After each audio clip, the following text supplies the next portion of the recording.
আল্লাহ পাক যদি আপনাকে স্বপ্নের মধ্যে রেখে দেন, ধরেন 1 বছর 1.5 বছর 2 বছর, তার মানে 1-2 বছর আপনি স্বপ্নের মধ্যেই বাস্তবের ভালো লাগার ফিলিংসটা পেতে থাকবেন, কিন্তু আপনি ঘুমিয়ে আছেন। বাইরে থেকে আমি আপনাকে দেখছি যে আপনি ঘুমিয়ে আছেন, আপনি ঘুমন্ত অবস্থাতেও ভালো স্বপ্ন দেখেই ভালো ফিল করছেন। তিনি বোঝাচ্ছেন, উদাহরণ দিয়ে বোঝাচ্ছেন, এটা কিন্তু ব্যাখ্যা নয়, জাস্ট একটা বুঝাচ্ছেন উদাহরণ দিয়ে।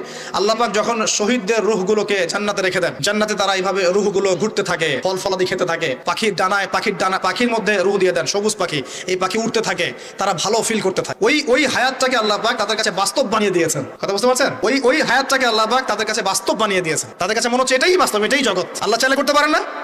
একটা ঘুমন্ত মানুষকে যদি আল্লাহ করতে পারেন, তাহলে শহীদদের ব্যাপারে করতে পারেন না? পারেন। আবার ধরেন একজন মানুষ পাপাচারী, আপনি কখনো কখনো স্বপ্ন দেখেছেন, ভয়ের স্বপ্ন, আটকে উঠছেন, শ্বাস বন্ধ হয়ে যাচ্ছে, এমন হয়নি অনেকদিন? আর হবে তো বেশি, কারণ কানে তো হেডফোন দিয়ে গান শোনেন, আর হেডফোন কানে দিয়ে ঘুমান, এফএম শুনতে শুনতে ঘুমান, এই কি করতে করতে ঘুমান। ঘুমানোর আগে তো দোয়া কালাম নাই, দোয়া কালাম মাসলুম দোয়া কালাম তো নাই। সূরা